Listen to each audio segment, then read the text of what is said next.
Rêve d'Ivoire. Esprit citoyen, Can Talk. Supporter Mazo.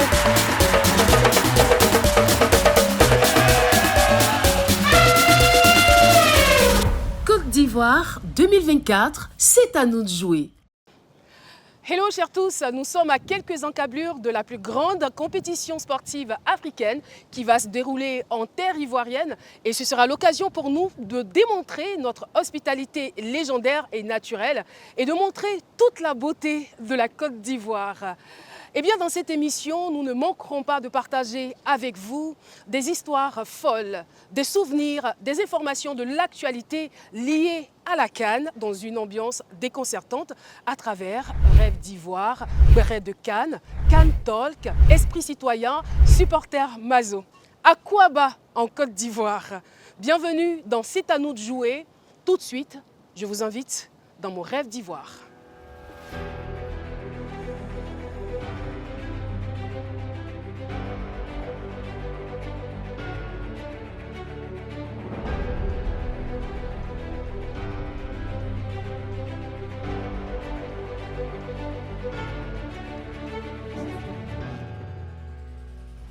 La Côte d'Ivoire regorge en son sein d'innombrables richesses qui font d'elle l'un des pays les plus attractifs au monde. Eh bien, nous faisons aujourd'hui une immersion culturelle et féconde à Abobo Baoulé, cité de Grâce, l'un des 63 villages du Hatchankoto. Suivez-moi tout simplement. Ici, c'est Abobo Baoulé, un village résidentiel, chaleureux et paisible, situé au cœur d'Abidjan, entre la commune de Cocody et d'Abobo.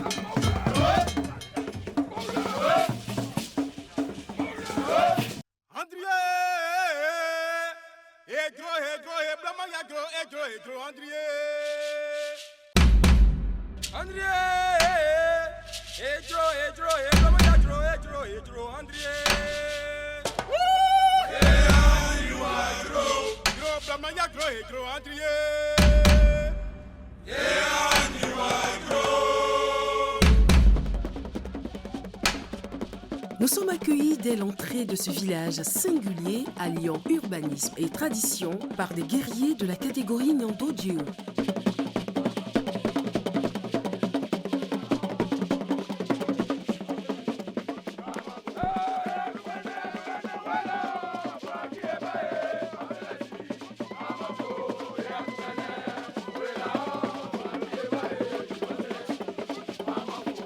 Je suis tout de suite immergée dans l'ambiance des Fatoué.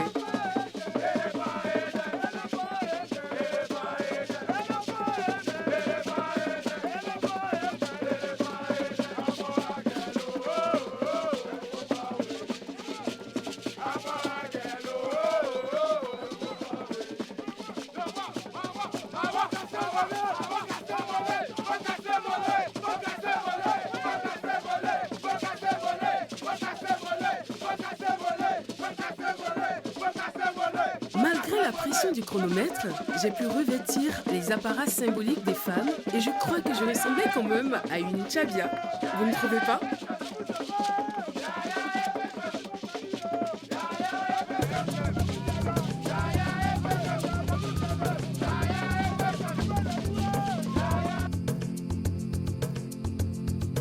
De l'entrée du village, nous avons arpenté la voie principale au son de la culture Hatchan jusqu'au palais de l'unité où siège la chefferie.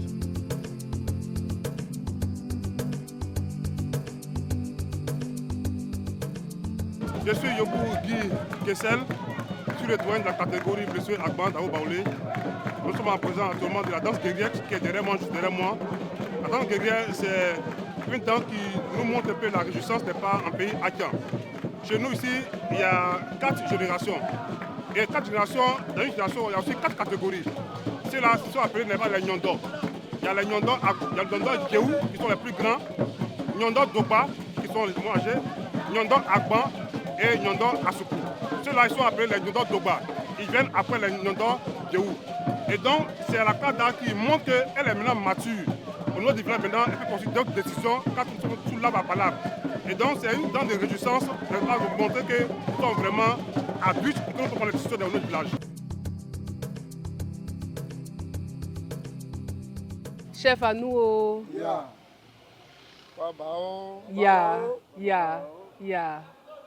Bon, nous souhaitons la bienvenue. Merci beaucoup. Quelles sont les nouvelles du soir? Et cette année, la Côte d'Ivoire a donc le privilège d'accueillir la Coupe d'Afrique des Nations, qui est la plus prestigieuse compétition africaine. Donc on a dit, on a un village. On ne peut pas parler d'Abidjan sans venir à Bobo Baoulé. Donc on est venu ici pour avoir de plus amples informations sur votre culture. Et ce qui nous a frappé, c'est le fait que vous vous appelez Abobo Baoulé. Parce que dès qu'on entend cela, on se dit « Ah, c'est peut-être un village baoulé ». Il y a quel rapport? Merci pour cette belle question.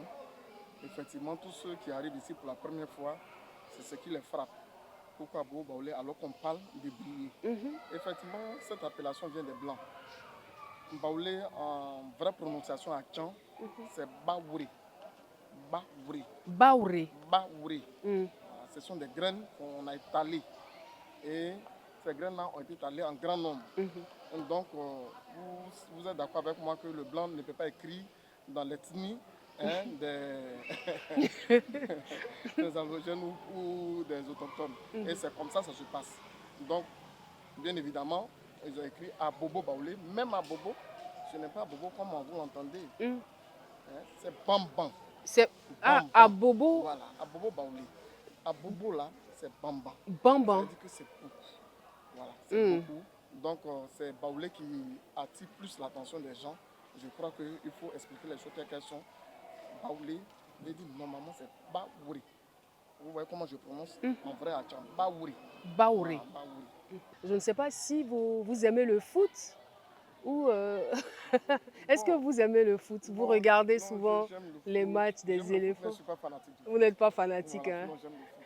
Mais quand il s'agit de la Côte d'Ivoire qui joue, on est patriotes, on est tous engagés. Quand la Côte d'Ivoire joue, moi je me mets dans mon coin, j'ai pris Dieu. J'ai pris Dieu parce que je ne voudrais pas être déçu. J'aime mon pays. J'y ai été cordialement reçu dans la pure tradition Hatchan. Le notable Hadji Simplice s'est chargé de m'informer sur les traditions Hatchan et m'a présenté fièrement son village. Nous avons découvert que le nom originel d'Abobo Baoulé est Abobo Agbaoulé. Connaître sa véritable appellation est, ma foi, une information capitale.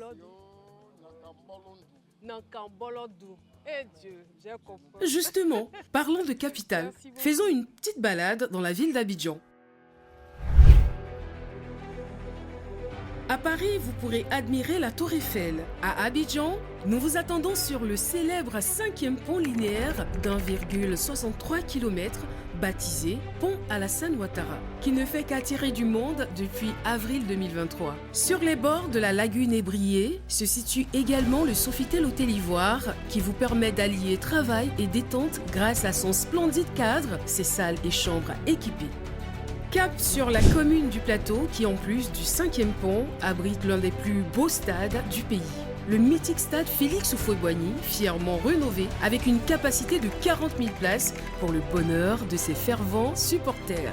Quand on parle de capacité d'accueil, se dresse également dans sa fière allure le parc des expositions. Construit sur 16 hectares, ce chef-d'œuvre architectural conçu par des mains de maître est aujourd'hui le plus grand parc d'exposition de l'Afrique de l'Ouest. Prenons le vol pour contempler de haut notre beau pays, la Côte d'Ivoire, qui regorge d'un capital humain dense et diversifié, de produits riches et variés à l'infini. Du monde des affaires au divertissement, la Côte d'Ivoire a tout pour plaire. Ne dit-on pas qu'Abidjan est le plus doux au monde? Retour à Abobo Baoulé, où l'on apprend que l'attiéké, l'une des recettes culinaires emblématiques de la Côte d'Ivoire, provient du pays Hatchan, selon nos sources locales. Il paraît même que les Ébriés font le meilleur attiéké du monde. Allons donc le vérifier. On y trouve des femmes en plein exercice qui travaillent cette semoule de manioc avec passion. On sent tout de suite le professionnalisme. Je vais aussi m'y essayer. C'est passionnant. Je suis une pro, une experte en la matière.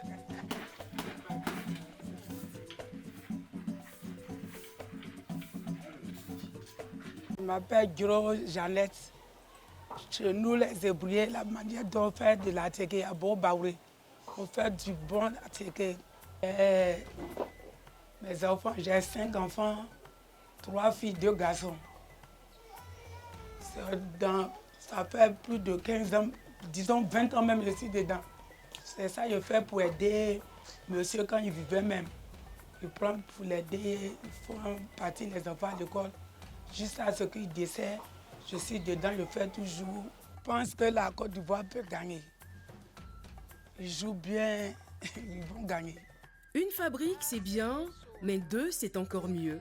Cap sur la cour des Sadjro, également équipée pour produire cette spécialité culinaire locale, exportée hors des frontières de la Côte d'Ivoire. Sur place, Madame Sadjro nous a décrit les différentes variétés d'attiqué existantes. Et en tant que bon Ivoirien, on aime attiqué. Okay. Comment on obtient l'attiqué? Il faut faire le lever du manioc. Après le lever du manioc, on taille le manioc. Le lever du manioc, ça doit faire 3 jours. Donc on taille le manioc et puis on lave bien pour aller piler à la machine. On finit le lendemain, on sert bien à la machine pour enlever l'eau avec de l'amidon. Quand on finit, on forme les grains. Quand on finit de former les grains, on laisse sécher, bien sécher, et puis on enlève au vent. Ou bien on peut couper bien pour enlever le vent. Mais à Téké, il y a jusqu'en 3 qualités. Ça peut aller jusqu'en 4 qualités. Il y a de la bougama, il y a petit grain et il y a ce qu'on appelle un tonnier. Et puis il y a ce qu'on appelle haïté. Et vous, qu'est-ce que vous faites? Bon, moi je fais les 3. Les 3. Et ça nourrit son homme, l'attiqué? Oui, ça nourrit son homme. Ça nourrit son homme.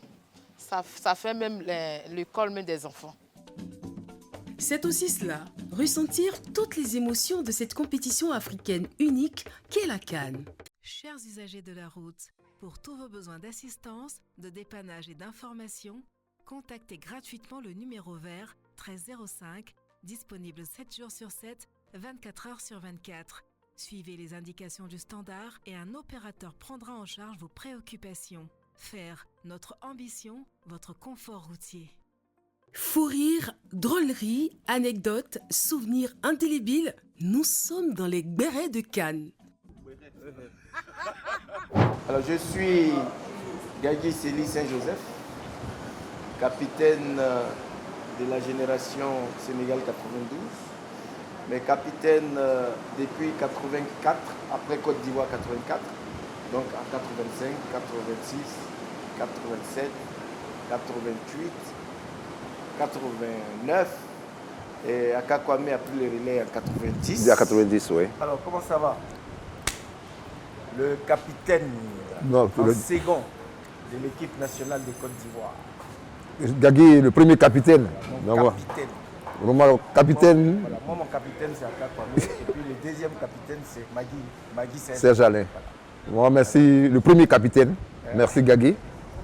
Merci beaucoup. Alors, quand on est capitaine d'une équipe, par sa longévité, par son expérience par rapport aux autres, et par son âge aussi, parce que j'étais le plus âgé du groupe, on a des lieutenants. C'est-à-dire ceux même qui font que la chose mousse. Et j'avais Akakwame, donc à mes côtés, et Magui Serge, Africa Sport. Akakwame à Sec d'Abidjan, donc ça faisait à Sec Africa. On nous a dit que notre ministre était allé voir Akaradio et que les gens d'Akaradio sont venus travailler sur les joueurs que nous sommes et que ça nous a fait gagner la coupe. Mais tout ce qui peut nous faire gagner la coupe, l'essentiel c'est qu'on ait gagné la coupe. Mais moi je me rappelle encore en 86, on avait mis des féticheurs dans l'avion pour les ramener au Caire. C'était au Caire. Et quand on se retourne, on regarde derrière nous, on voit des gens qui sont ni joueurs, ni dirigeants, ni encadreurs, qui étaient parmi nous et qui avaient froid dans l'avion. Ils n'ont jamais pris l'avion, donc c'était chaud. Les fétiches sont restés donc dans la soupe. Et on nous a dit que c'est le froid, l'espace, l'air, l'avion qui a fait que les fétiches n'ont pas marché, c'est pour ça qu'on appelle. Bon, vous comprenez? On dit la fétiche ne prend jamais avion. Ah, ça ne traverse pas la mer. Ça ne traverse pas la mer. Voilà. Il faut passer sur la mer, tout ça, pour arriver.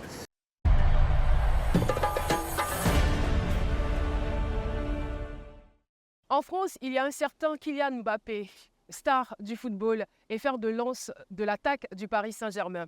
En Côte d'Ivoire, nous avons notre Mbappé national. Eh bien, vous avez bien entendu Mbappé national. Et il est le maître d'œuvre de la politique nationale de la jeunesse du président Alassane Ouattara. Monsieur Mamadou Touré, bonjour. Bonjour. Monsieur Mamadou Touré est le ministre de la promotion de la jeunesse, de l'insertion professionnelle et du service civique. Bienvenue dans notre émission. C'est à nous de jouer et bienvenue surtout dans le Can Talk. Merci de nous avoir invités. Je vous en prie, c'est toujours un plaisir. Alors, avec vous, nous allons parler de la CAN. Mais déjà, lorsque vous entendez CAN, qu'est-ce que cela suscite en vous? La CAN, c'est un gros événement sportif qui voit la participation de plusieurs nations africaines, mais qui est aussi l'occasion pour le pays hôte donc de montrer ce qu'il a de mieux, que ce soit en matière sportive, que ce soit au niveau tout court, donc en matière de tourisme, de développement. Et donc, moi, la CAN, ça sera l'occasion vraiment de mettre la Côte d'Ivoire en avant et surtout une belle occasion de mobilisation de la jeunesse ivoirienne. Et justement, parlons de mobilisation de la jeunesse. Quel sera donc l'impact de cette CAN sur la jeunesse et dans son développement? Déjà, regardez les investissements qui ont été réalisés, près de 500 milliards de francs CFA, toutes ces infrastructures sportives, les nouveaux stades qui ont été construits, qui vont servir après la CAN à non seulement aux compétitions, mais aux jeunes qui, pour la plupart, sont ceux qui font du sport. Pendant la période de la CAN, c'est l'environnement économique qui va s'améliorer. Tous ces pays qui viennent, le développement du tourisme et des opportunités d'emploi pour les jeunes. D'ailleurs, avec mon collègue Sendou Fofana du tourisme, nous avons lancé le recrutement de près de 5000 jeunes dans le domaine parce que la CAN va offrir des possibilités puisqu'il y a des hôtels qui ont été construits, il y aura des besoins en termes de main-d'œuvre, etc. Nous avons aussi, avec le collègue en charge des sports, lancé aussi le recrutement de 5000 jeunes pour les métiers liés au sport. Toutes ces infrastructures construites doivent faire l'objet d'un entretien. Et donc, l'héritage de la CAN, ça sera donc les opportunités d'insertion que ces infrastructures vont offrir à la jeunesse ivoirienne après la CAN. En dehors de ces 5000 jeunes que vous avez recrutés, est-ce qu'il y a d'autres jeunes qui pourraient déjà commencer à se positionner pour pouvoir profiter? Oui, on a au niveau du programme Jeunes du gouvernement, puisque c'est l'année de la jeunesse, on a mis un point d'honneur sur le recrutement de 30 000 jeunes, 10 000 jeunes volontaires, donc pour le COCAN. Donc ces 10 000 jeunes vont aider le COCAN dans l'organisation pratique donc de la CAN. Mais il y aura aussi 20 000 jeunes qui sont en cours de recrutement. Et ces 20 000 jeunes recrutés par mon département ministériel, mais en lien avec le COCAN et les autres ministères sectoriels, tourisme, assainissement, etc., vont apporter leur contribution, aider la Côte d'Ivoire à accueillir ceux qui viennent. Donc, ce sera des jeunes qui sont des guides touristiques, qui vont aider à l'assainissement des lieux de regroupement pour la CAN, qui vont aider tout simplement qui seront des guides aussi, comme je l'ai dit, pour aider les touristes qui viennent, etc.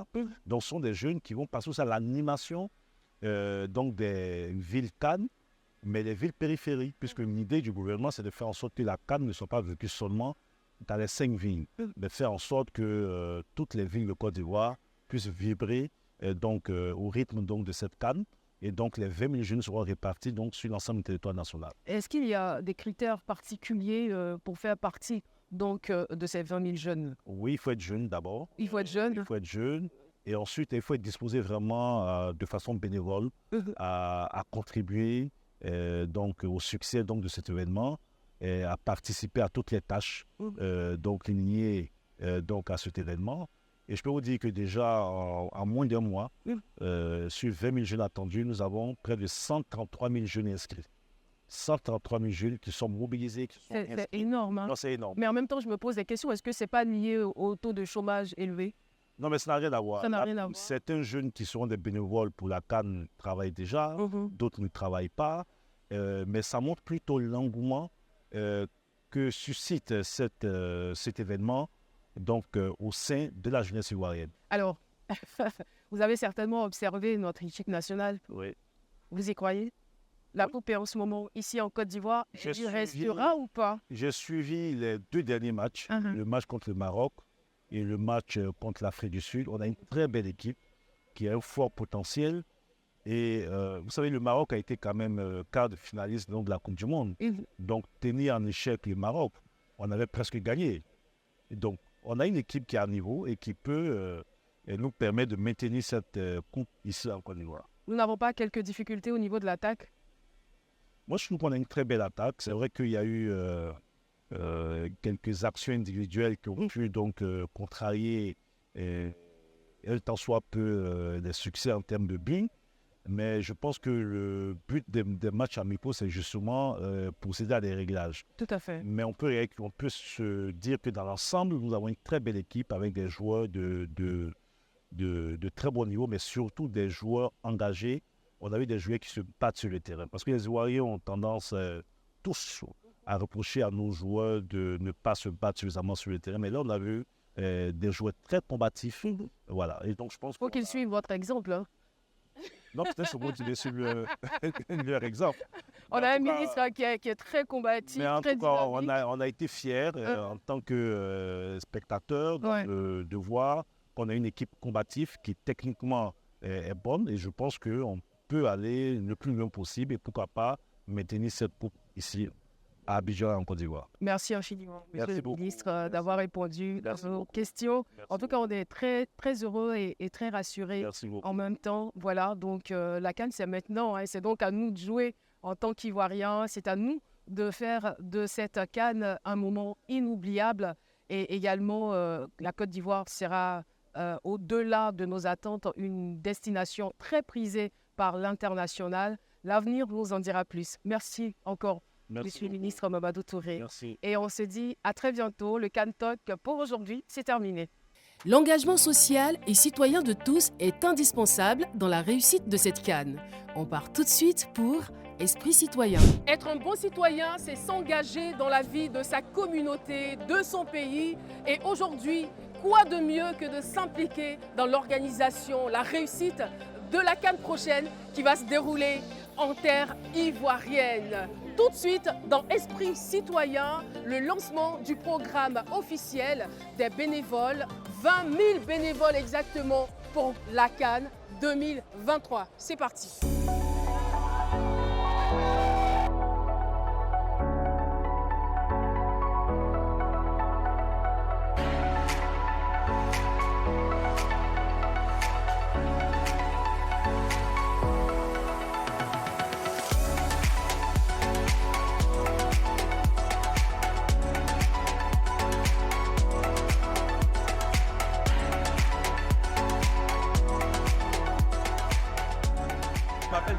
Ibrahima, je suis président du Conseil national des jeunes de Côte d'Ivoire. Comme vous le savez, en janvier, nous aurons la CAN en Côte d'Ivoire et ce sera l'occasion pour la Côte d'Ivoire d'avoir tous les regards branchés sur elle. Tous les pays africains auront les yeux rivés vers nous, mais également le monde entier. Moi, je pense que c'est un point fort pour notre pays, d'autant plus qu'en dehors de l'industrie sportive, il y aura également des jeunes qui pourront fructifier leurs bénéfices, des entrepreneurs qui vont voir leur chiffre d'affaires être revu à la hausse. Et je pense que c'est un très bon signal pour notre pays. Les infrastructures sportives permettront, après donc la CAN, à nos athlètes locaux, mais également à tous ceux qui sont passionnés de sport, de pouvoir en tout cas travailler sur des infrastructures qui sont à pointe de la technologie. Déterminé comme jamais, chez nous, découragement n'est pas ivoirien. On y met les organes. Nous sommes des supporters Mazo. Pour la petite histoire, le football en Côte d'Ivoire a été introduit à Grand Bassam en 1918. Voyons si l'engouement est toujours aussi vif. Hey, hey, hey, hey. Je veux savoir, est-ce qu'il y a des supporters Mazo parmi vous? Nous les Mazo, c'est nous les Mazo, on n'est pas beaucoup, on est un. Je constate vraiment qu'ils sont foot ici à Grand Bassam et je ne suis pas très étonné, ça rejoint ce que je disais tout à l'heure. Supporter Mazo, supporter Mazo. Bientôt c'est la CAN. Est-ce que vous êtes sûr que la Côte d'Ivoire va remporter cette CAN? Vous comptez sur quoi?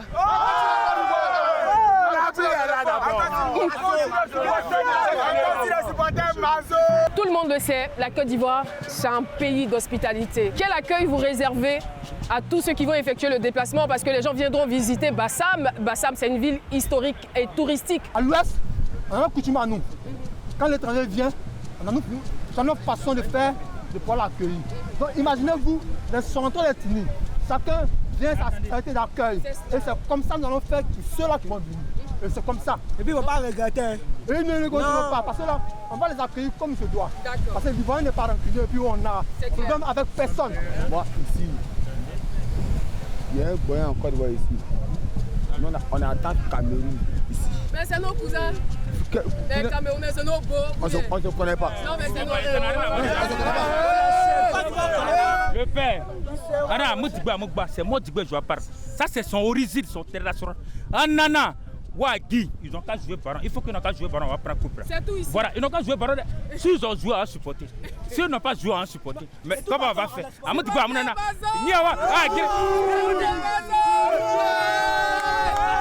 Quel que soit ce qui va se passer, nous sommes toujours Ivoiriens, nous allons remporter la Coupe. Comme on dit chez nous, Côte d'Ivoire c'est le matin, Abidjan c'est le soir. Côte d'Ivoire c'est la joie, c'est tout. On veut la coupe. On n'est pas beaucoup, on est.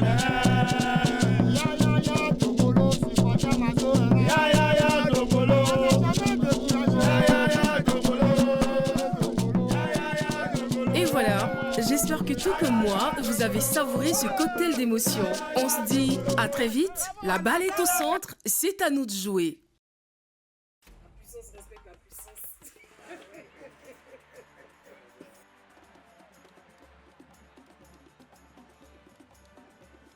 Les femmes supportent les éléphants.